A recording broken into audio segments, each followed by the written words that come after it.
And your name? My name is Sonia Kirkendall. Okay. Yeah. And you are a child of God. And I am a child of God. Amen. And I am a child of God.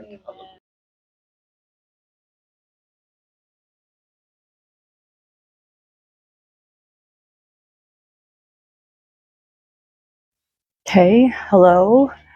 First of all, I'd like to thank God for being present in my life and for bringing these people in my life and for giving me the opportunity to tell the world what He has done for me.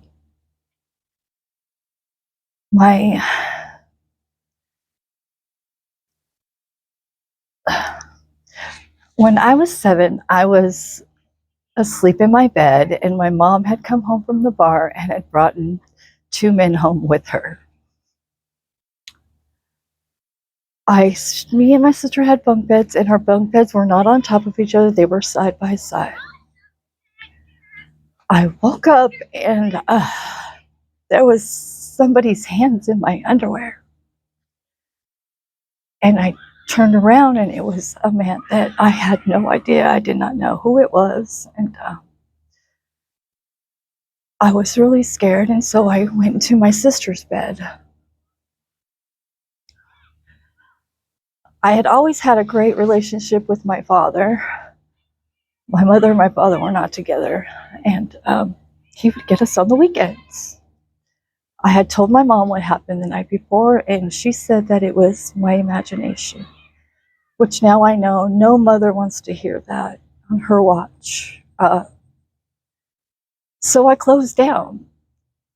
That day, when I got up to my sister's bed, I remember him standing in my doorway, and he was washing his hands, and he made sure that I saw him washing his hands. And in that moment, I felt dirty, and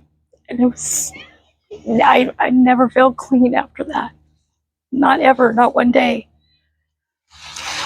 So, long story short, from 7 to, let's go to 17, I was experimenting with drugs, but the experiment, instead of me experimenting, the devil was experimenting with me.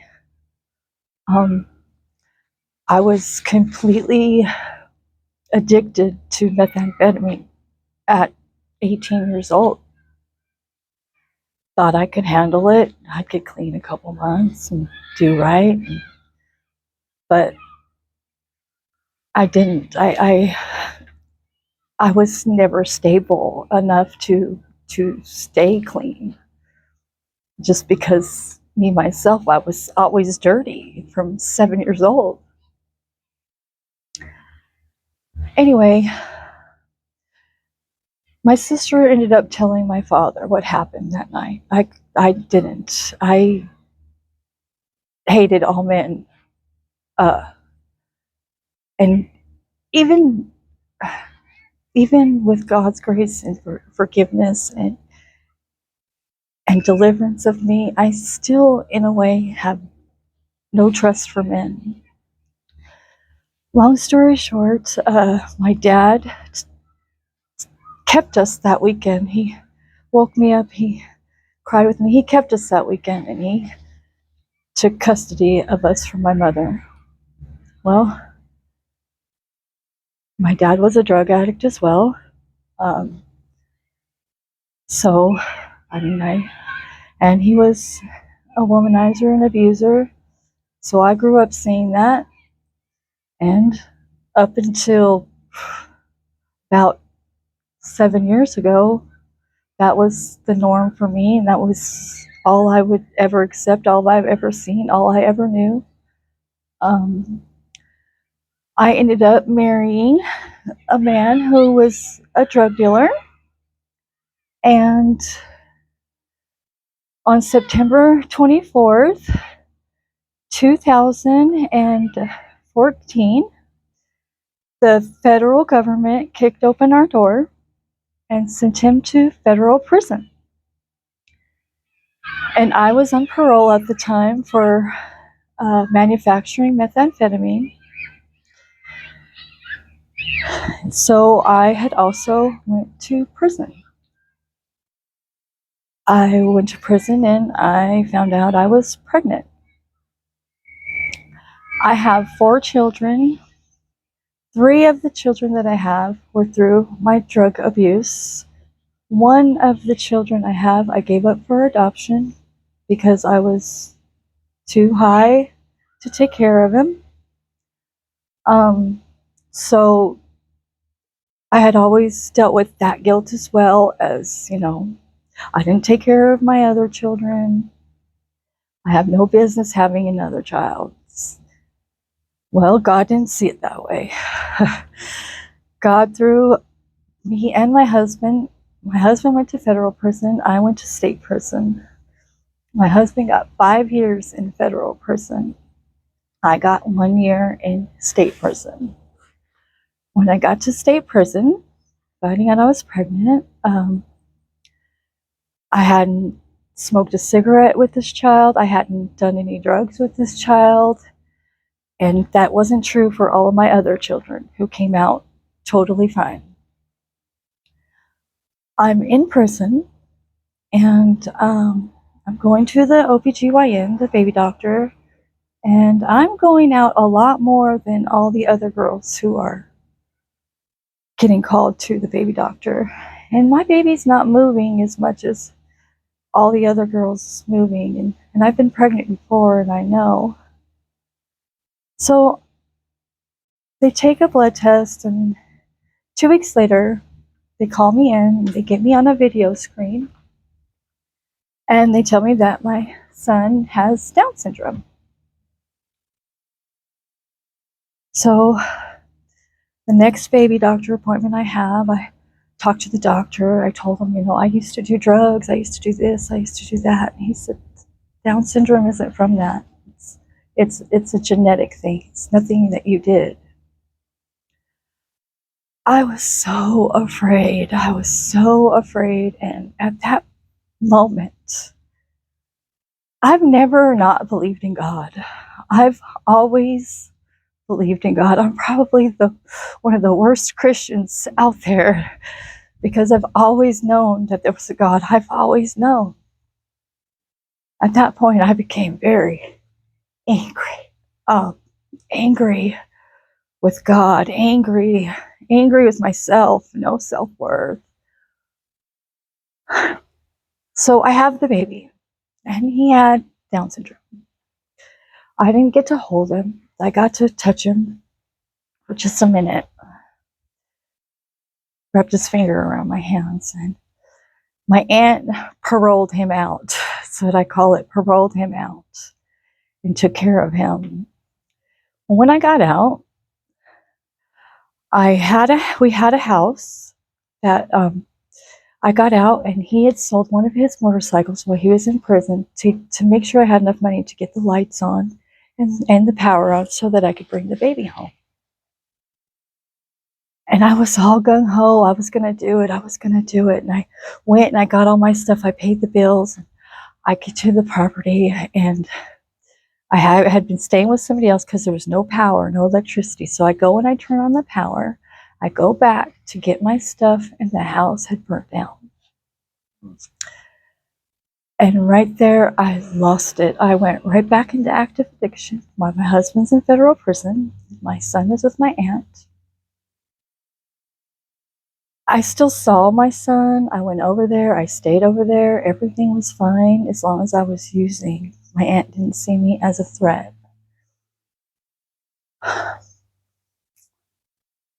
My father died. I was on the operating table when my father died. And he came to me and he told me, he said, Sonia, you have to trust the Lord. So all I could tell you is you have to trust the Lord. So shortly after that, I went to his funeral, and shortly after that, getting high and everything wasn't working anymore. God was always showing up, always saying, hey, you don't have to do this. You don't have to do this. You don't have to do this. Finally, I get a call from my aunt, and it's regarding my mother. And it's my mother's in California and she's dying of cancer. My sister needs me to go help her. Again, I'm still high. God says, you know what? You can't do this anymore. You can't do this anymore. You got to stop. So I went to my aunt's. I was sober one day. I got on a plane. I went to California. I was taking care of my mother who was dying of cancer.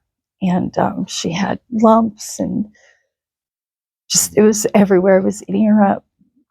And my sister was taking me to church every Wednesday. That was her role. Every Wednesday and Sunday we went to church. That's what we did. Oh, hi. And hi. And that's what we did. Well, this one Sunday, I'm sitting there in the pew, and this lady comes up to me, and her name's Christina Zavala. I'll never forget. She says, the Lord told me to stop what I'm doing and come pray for you. And I said, well, I wish you and the Lord would just mind your own business. I was trying to scare her. You know, I thought I was intimidating enough. She said, you know what? I'm just going to do it anyway. And she put her hands on me.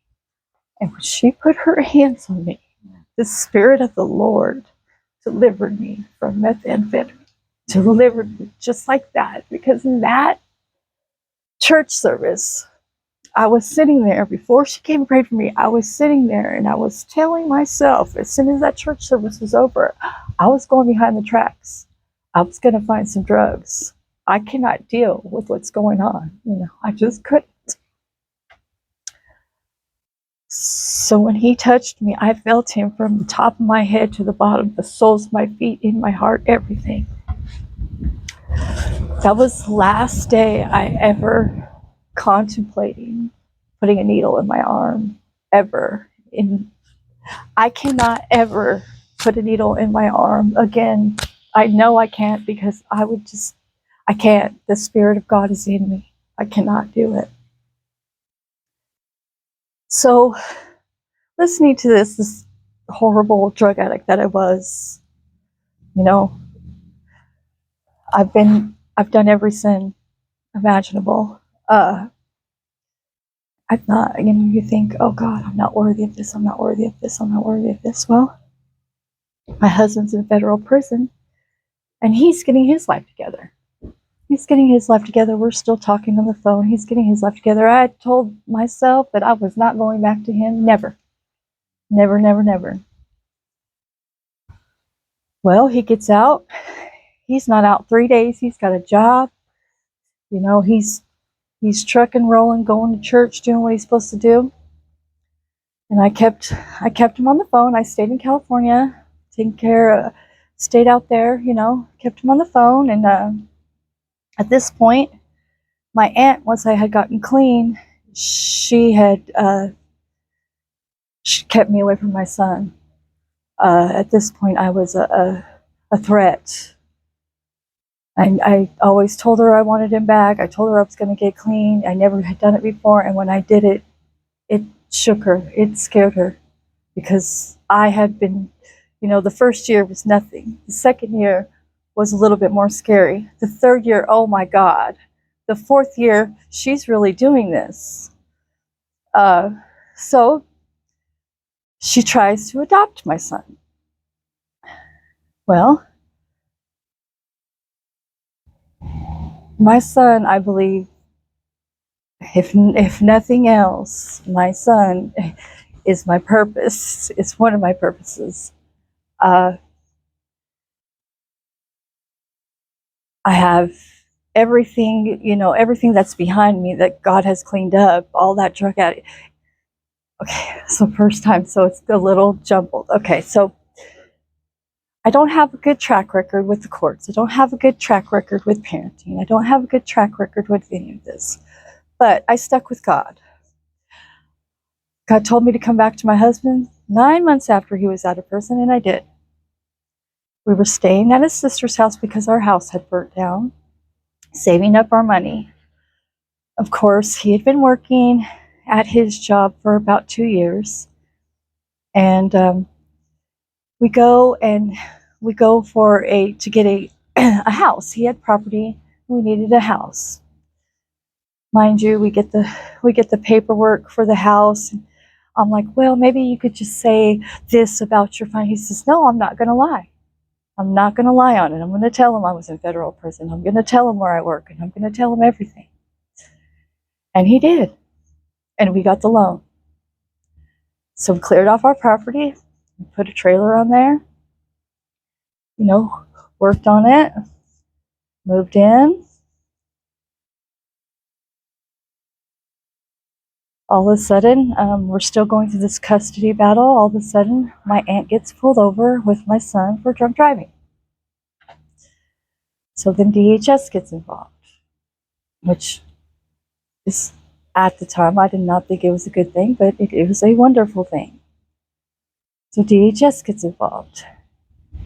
And now looking back on it, it was so hard. I was like, why can't they just give me my son? Why can't they just give me my son? They're drug testing me every day, or, as much as they want, coming into my house, knowing me.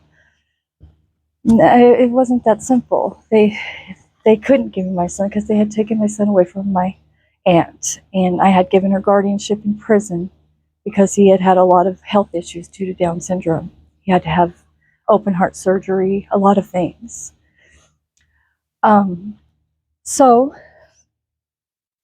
all of this is, and as all of this is progressing, the Lord is blessing us. The Lord is blessing us. I go to the doctor, I find out I have precancer cells, take care of it. The day I used to smoke cigarettes, the day I had my uterus removed, I tried to smoke a cigarette and I got sick. I said, okay, so I put it out. I said, I'll just try this later. Maybe it's from the drugs from the surgery. I tried it again later and I got sick. I haven't smoked since cigarettes. And that was, I didn't really think that cigarettes was all that bad or whatever, but I did want to quit, and it happened. So God has been blessing me in all of these ways.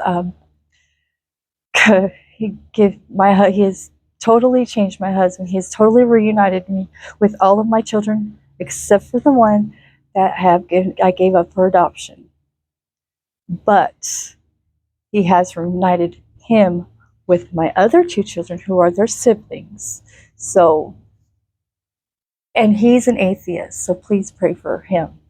I do cyber stalk him, but he had a great life. He goes everywhere. He's been to the Junior Olympics in soccer. Anyway, but it had nothing to do with me. God told me to give him up for adoption when I did. That's one of the only times I was obedient in my addiction. It was a moment of clarity. Anyway, God has totally restored all of that, all of my family, my marriage. When we get to court, and the whole time I have been full of anxiety, worried about my child, worrying because my aunt was a drug addict too, just not ever been caught, not ever, except for the time she got caught drunk driving. So I was always worried about Remington, and we went to court. It was my dad's birthday, and this was one of the most wonderful days because the peace beyond all understanding came over me. And I knew that day, I said it before my husband was a nervous wreck driving. He said, why are you not nervous? Why are you not acting crazy like you always are? I said, I know I'm coming home with my kid today. I know. Well, we did get to see him that day. We didn't get to take him home that day. We got to spend some time with him that day. The judge told my aunt to pack up his things, and then the court was on a Wednesday, and then that Friday we would be taking him home at 7:00. And we did. So that journey. So we got him back. He has a wonderful life. We have a wonderful life. We're great, wonderful parents. He is the joy of my life. He's so simple, so smart, and so loving. We take them to church every Sunday, and if you want to see something cool, go to Boxingburg Square, Foursquare Church in Clinton, Arkansas on a Sunday and just watch the live stream, and you'll see a little Down syndrome boy with a little Buzz Lightyear doll, and he will be sitting there and he'll be spinning around and he'll be singing and praising the Lord in the front pew. Before we got him, we used to sit kind of in the back. Well, then we don't have no choice but to sit in the very front now. And this is very freeing. It is very liberating to give your testimony. I wanted to thank God for letting me know my worth today. I've always had a problem with knowing my worth. And I've always had a problem with talking about all of the things that I've done, the things, we're not supposed to look back. We're not supposed to look back. I'm not looking back. That is a part of my story. And without that, I would not be here. I know the only way I've lived through any of my life, every day, even yesterday, was because God allowed it. And it was God's will for me to live.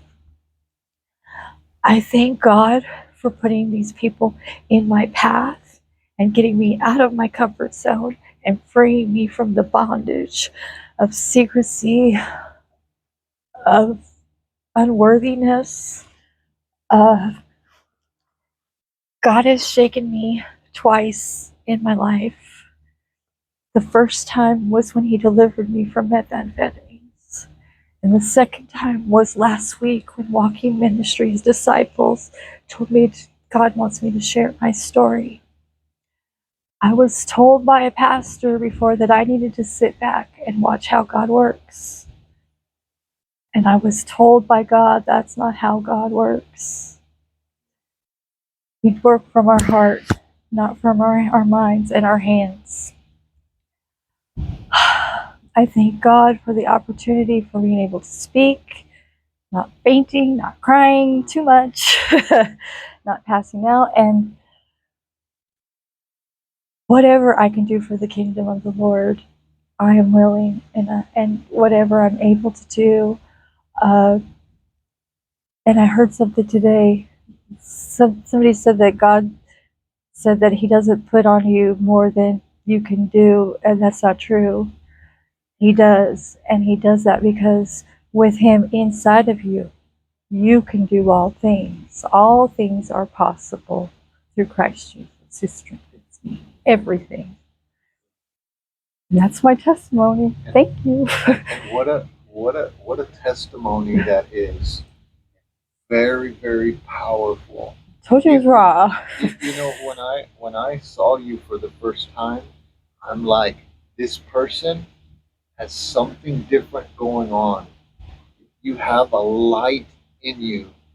And so the Lord brings to my attention the verse where He said, let your light so shine before men, glorifying the Father. Glorifying God. That's and so it's a testimony, and there's freedom there, right? There is freedom in telling your testimony. There is freedom. I thought it would be condemnation and judgment, but not even. Like the wind is blowing. I feel like this, like I'm in a different realm. You know what I mean? Like I just feel free of it. Yeah, that's right. Yes. And so, and your name? My name is Sonia Kirkendall. Okay. Yeah. And you are a child of God. And I am a child of God. Amen. And I am a child of God. And an important child of God, obviously. That's right. Yes. Don't know, very obviously. Obviously. God is speaking. Yes. And, yes. Amen. Moving. Amen. So if you were to sit with someone right now who is addicted to methamphetamines, and they don't know where to go, what would you tell them? Go to church. Go to church And if they don't let you in that church, come to my church. Lochtenberg Foursquare in Clinton, Arkansas. Uh, I've done rehabs, lots of them, lots of rehabs, prisons. Nothing worked. AA, more power to you guys. I appreciate if it works for people, that's fine. But nothing works like my Lord.